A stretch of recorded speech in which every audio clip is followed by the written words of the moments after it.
In today's video, we're going to talk about an Old Man Emu kit that I am installing on my Suzuki Samurai. Something I've been putting off, and I finally just had to get it done. Thanks for joining. I don't know why, but I've been resisting the need to go ahead and do that lift kit. I think it's because it's a lot of work, or at least I think it's a lot of work, and and I don't have the full kit here. I think I just have two of the spring bushing kits. But I went ahead and I figured I better just start at the beginning and start with the first step, and that's getting the tires off. One of the things as I kind of think about the job is that this axle is going to need to be able to be lowered and raised because it's going to change with the leaf spring. The leaf spring's going to need to come down, and the car's got to be supported for that. So I went ahead and just put a couple of leaf springs under the frame rails. And this thing's so short that it actually lifts the back tires a little bit as well because it's just such a small car. The soonest you can jack it up is just past the leaf spring mount on this side, but it's close enough to the center of gravity that the car kind of wants to all come up on one side. So anyway, what I'm going to do here is I need to take the sway bar link loose. I need to take the shock loose back here. I need to support the axle, and I need to go ahead and take these bolts off, and this should pop off. I'll need to come up here and remove these, and I think those are going to take new bushings, and then I'll need to do the same at the back, and so that will allow me to drop this. I think I'm going to need some new U-bolts, which I don't have yet, so what I thought I'd do is pull these off, take them down to wherever I need to go, and just make sure that I get some that'll fit this particular plate, that they're big enough or small enough or whatever. Anyway, I'm just going to do one side at a time, and then after that I'll hopefully be able to just set it back on the ground. I do have new shocks, and the shocks I'll talk a little bit more about in a bit, but really they're from a different car. They're made to extend longer than they were, and so it's just something I got from the internet about which shocks to use rather than purchasing some that are made for it, just because I'm doing it on a budget. All right. Here I'm taking the shock bolt loose, and then I'm moving over to the sway bar and taking that loose. Both of these areas don't allow the impact wrench. There's just no clearance.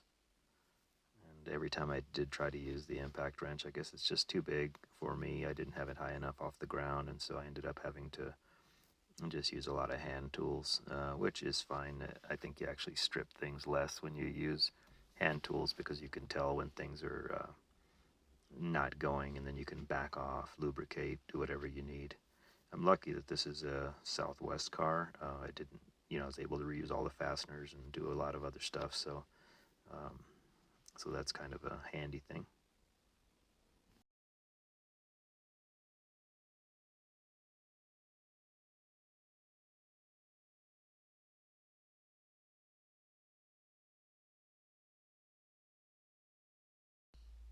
The major tools I used for this were obviously jack stands, um, and then 14 millimeter and 17 millimeter sockets.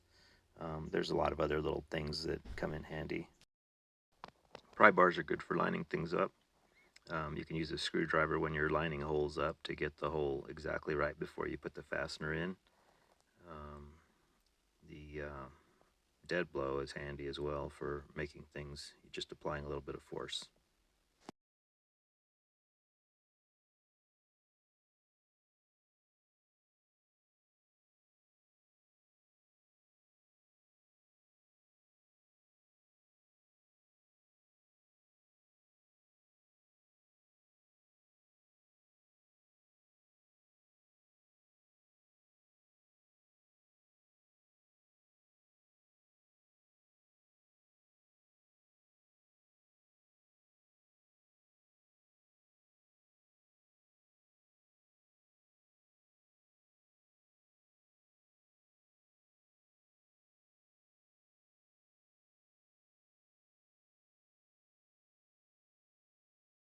So this is the spring bush kit that I have for this lift, and I'm glad to do some comparison here and see that basically the back one is exactly the same. I think the actual rubber ones are a little bit bigger, which means these must be optimized for the Old Man Emu leaf springs.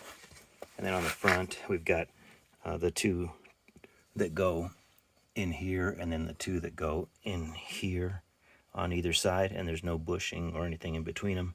They're just bolted up, and then this goes through, and then I think it doesn't really matter how it goes, I don't think, but I know that this is on the top because that other part of that bushing is still in there, so I'll try to install it back that way. The spring is out, and I just need to go get the other spring and put them side by side. And there's the difference. Not huge, but you can see there's more leaves in the other one, which means it should hopefully resist bending a little bit. But the ride is supposed to be better with the Old Man Emu springs, and then they're marked so that we know which way goes to the front.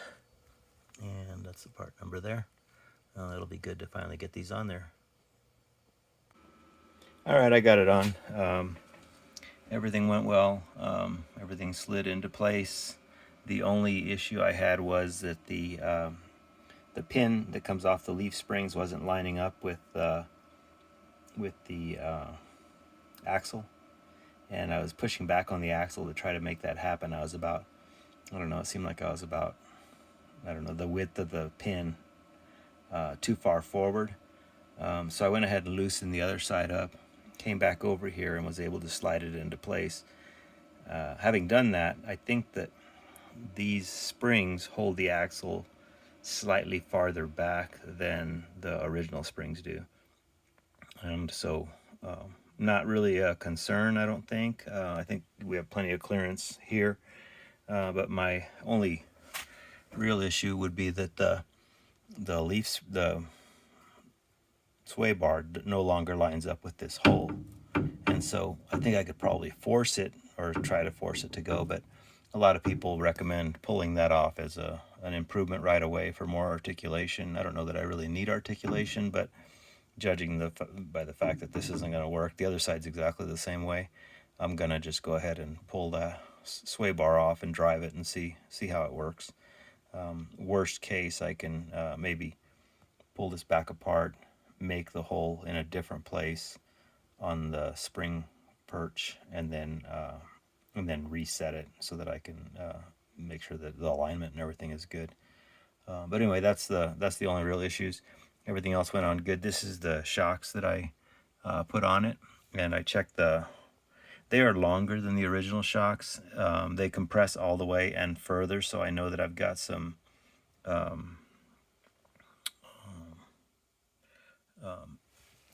travel, some suspension travel.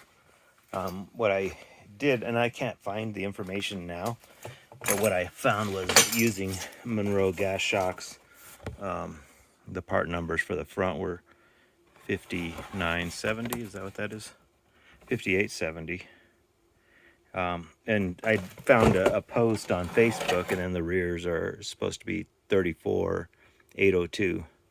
And so I just had read a post about that with the Old Man Emu Lift, and so I bought those. Hopefully they work. If not, then I'll have to do something different, but they should work just fine for now. I've only got the front done so far. I need to put the tire on and set it on the ground, and then I'll be able to see what see what kind of lift I got. I do know I got lift because I couldn't put the tire back on. I had to jack up the front axle so that I could get the front tire back on. So let me finish the job.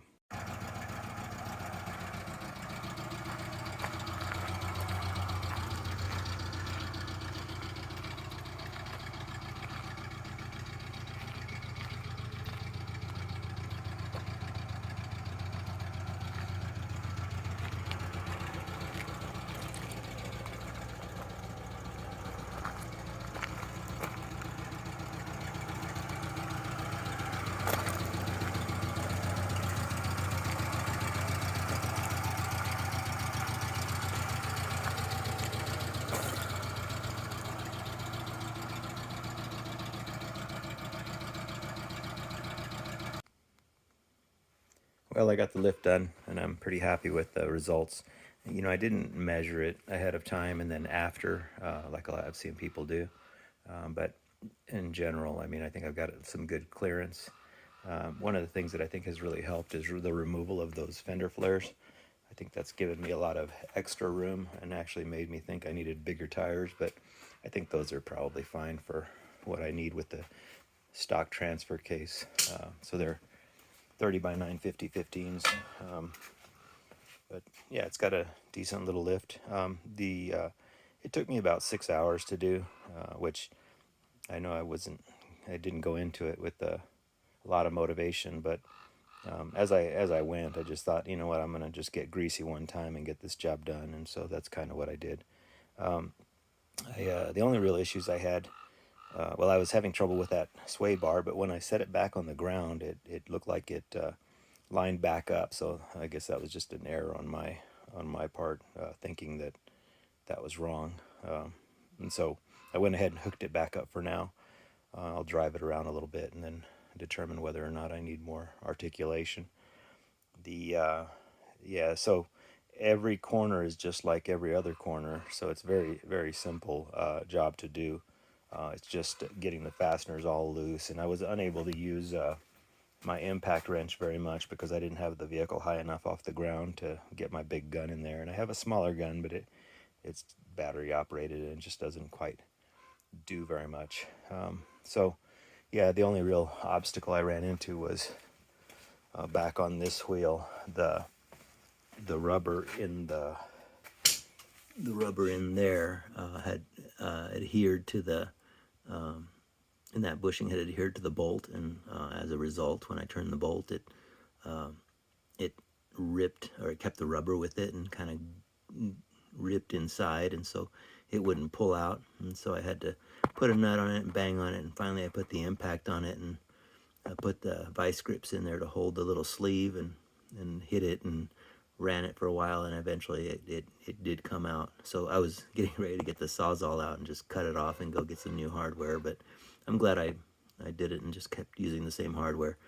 Speaking of the same hardware, I did reuse all my U-bolts. They all still fit, and they all had threads sticking out of the end of them. I can show you that if you like. Just see if I can do this without getting all dirty. Oh, yeah. So that's kind of I don't know if you can see that or not. But they all, there's plenty of material on those, and I'm sure they're still in good condition. And then I didn't have the rear bushings for the bushings for the rear, but I noticed that some of the bushings that I had looked like they'd been replaced, and so they were in good shape. And so I was actually able to press rubber bushings into the front of this one with the sleeve, into the front of that front one, and the same on that side. And then I was able to reuse some on the back here. And so as a result, I finished the job. I would call that a shortcut that I took, but at this point, it's just another $100 in bushings that I just saved money on. I will drive it and see what it does, and if I see any issues, I will pull it off and replace it. It's not that hard a job. So I started back here with I had a little bit of bed liner and a can, and so I started hitting the fenders. I think I'm going to go ahead and order another can and just do the inside, and I'll just make sure I don't overspray too much. I did actually use some of that on the inside of the wheels here, just because they were a different color. But I have to sand that back down and weld them up, and then I'll do a little bit more body work. But I don't consider body work to be my priority at the moment.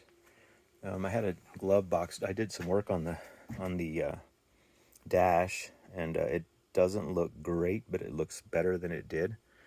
And I just used a heat gun on it, and it's just going to have to be what it is. I had a glove box for this that I'd ordered. It's down there on the floor. It does not fit.